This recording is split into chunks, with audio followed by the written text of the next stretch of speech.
Ella, Princess. Princess is the mother with the shorter hair. Ella is the daughter. Princess is 14, Ella is 8. Anyway, when I do these live videos, my arms ache. So if I lower my arm, you know why. So it's very hot today. It's probably the first very hot day the UK's had really this year. It's proper scorching warm weather. I'm in southwest UK near Bristol, and I made a video this morning about how generous Elvis Presley was, and it just got me thinking that we've heard all the stories about Elvis giving away cars and buying his family and friends and staff houses, sometimes 2 houses, even buying houses or cars for their brothers and sisters of his friends and family and girlfriends.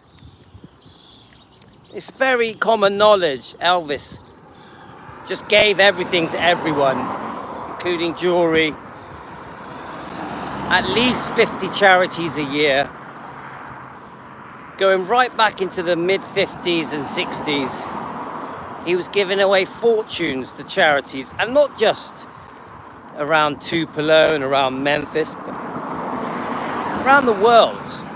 And Elvis would look to help people. He would read the newspaper before there was phones, and he would read a story that would touch his heart, and he would go out of his way to help that person, whether it be medical expenses, giving someone a wheelchair, or just walking past a complete stranger and buying them a car. Elvis never wanted his wealth just for himself. Yeah, he liked his wealth, but he was going to share it. And when he was told off for sharing it by many people, including Vernon, including Colonel Tom Parker, including the Memphis Mafia, and he was warned that the money was going out quicker than it was coming in, his answer would be, I'm helping people because I want to. It makes me feel good. I can do another tour. I'm making $2 million a tour. So Elvis, you couldn't talk him out of being generous. He would fob you off.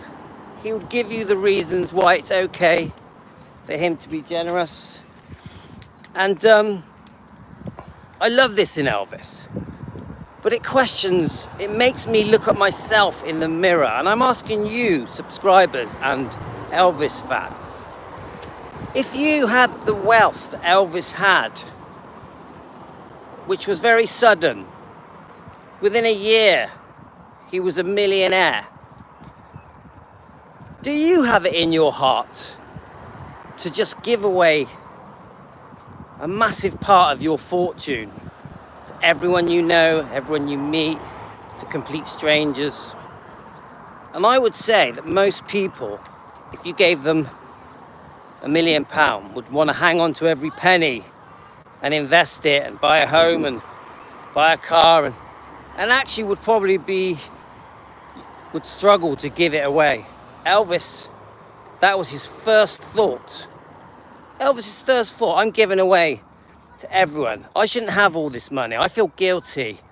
I love making people happy. I love helping people that can't afford just normal things in life. Normal things like food and medical expenses. And Elvis really did know what it was like to not have money. He truly knew. He lived through it. His family totally went through hardship and being poor. In Mississippi, Tupelo, even losing the father for a while to prison. And they did need to get help. They were helped by many people when they were struggling and had nothing. People helped them, and they moved around Tupelo many times because they couldn't afford to stay where they were. And Vernon really was always looking for a way of getting a better job. Let me just walk past this person a minute.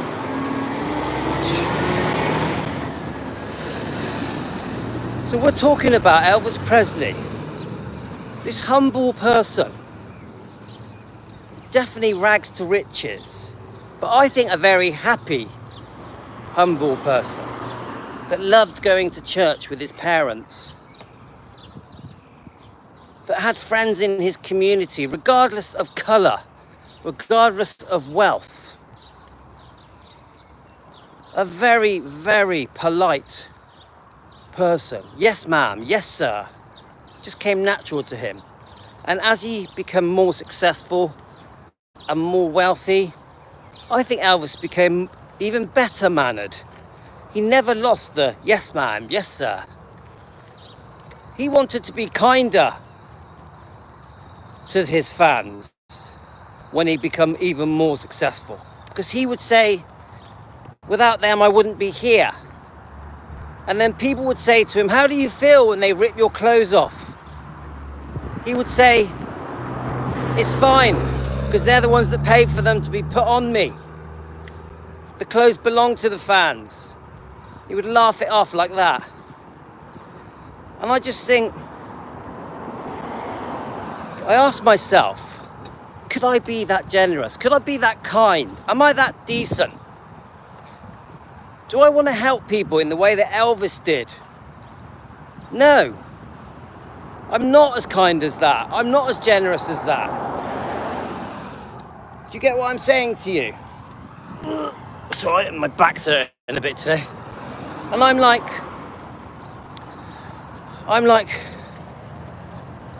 what was different in Elvis where he had that inner thing where he wanted to just be kind to everyone? What was it? Was it his humble upbringing in Tupelo, Mississippi? Was it that his parents struggled and he watched them suffer and go through hardship? They even moved back to Memphis for a while when he was young, and then went back to Tupelo again. But eventually at 13, moved back to Memphis again, where they then stayed in Memphis from then on. I'm going to lower my arm's aching. You get a view of the sky. Actually, we can view the dogs. Look at them. They're both tired. We've only been walking 10 minutes, but it's so hot. So, do you question yourself, guys? You out there, you subscribers, you fans. Are you kind like Elvis was? Would you be if you were in his shoes? And the answer to that question that I keep asking is, I would say 99% of the people that I've met are not like that. And I'm not trying to knock you or put you down or make you feel small. I'm trying to say Elvis was a one-off. His personality, his generosity, his upbringing, his good heart, his kindness was fluke. I would call it fluke. Why was this man so beautiful to look at? So graceful when he moved, with this amazing voice, with all these gifts. Some say gifted from God, some say. He had all that.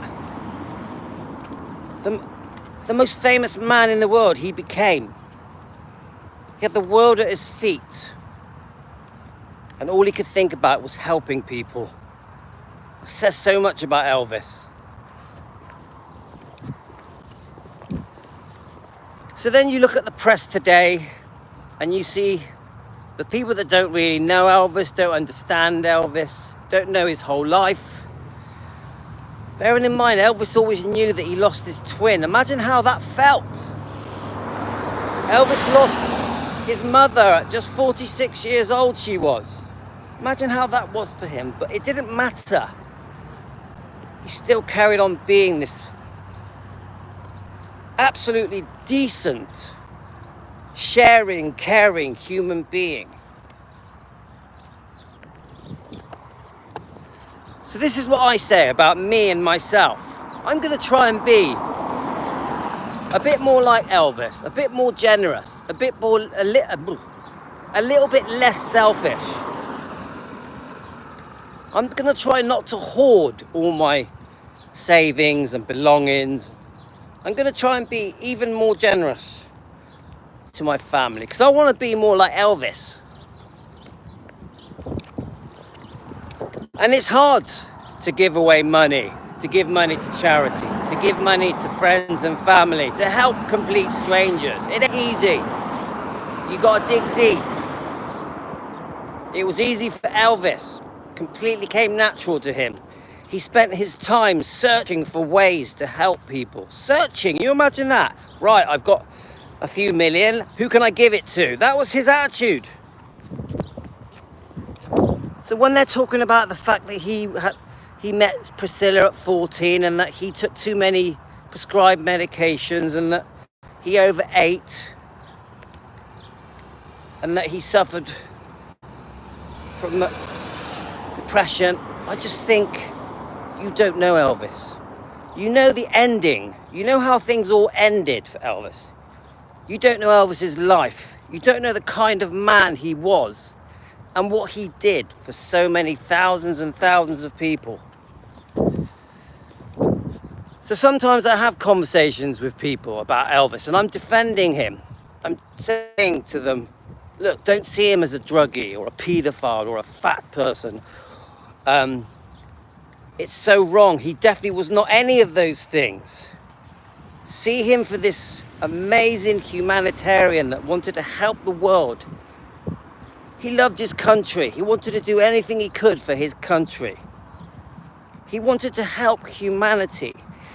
He wanted purpose in his life and he searched for purpose. Why me, Elvis would say? Why did I get all this?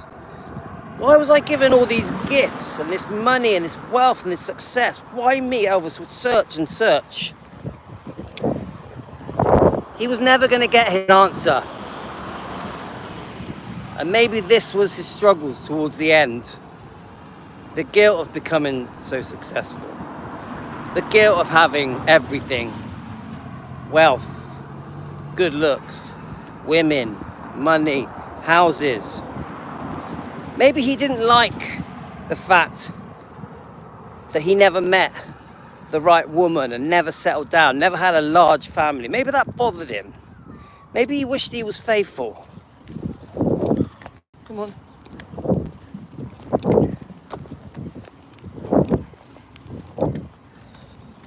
You get where I'm going, don't you, guys? I could go on and on. Elvis had a struggle in life. Did I deserve it? Did I deserve to have this talent, this fame, this voice, these good looks, the money? Did I deserve it? Why me? And he would read and read and read. We know about his friendship with Larry Geller. And he tried to become very spiritual and he went on a path, a journey within himself. We know about the meditation garden. He really did try and find his true inner self, but he was never going to get an answer. Fate had it that Elvis was going to be the man he was. Fate had it that he was going to die young. Because I believe Elvis, if he hadn't have become famous, would have had a great life, would have been faithful and loyal, would not have took drugs, would have had a large family, would have had a lovely wife and home and a normal life and a normal job. I believe that. But it doesn't matter what I believe. Fate said, you will change the world. You, one person, one single person, are going to change the world. And he's still changing the world. Is it 47 years after he died? Sorry, my arm's killing me.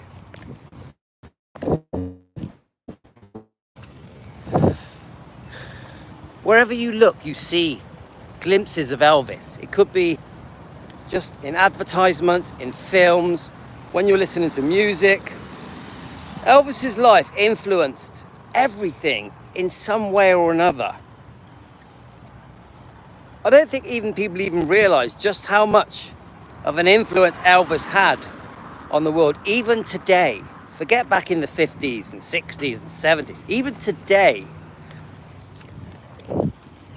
And I tell you now, if I could give an award to a human being for being the most decent man that ever lived, and I'm not talking about with girlfriends, I'm talking about as a human being, and his generosity and his kindness and his charm and the way he always respected everybody, I'd give that medal to Elvis Presley, and I mean that from the bottom of my heart.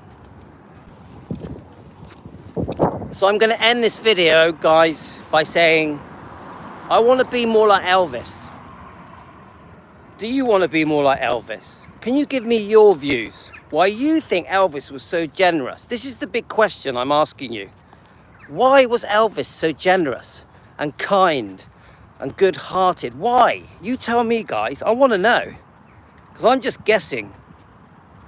All right, guys, you take care. Hope I didn't waffle too much. All the best from the UK.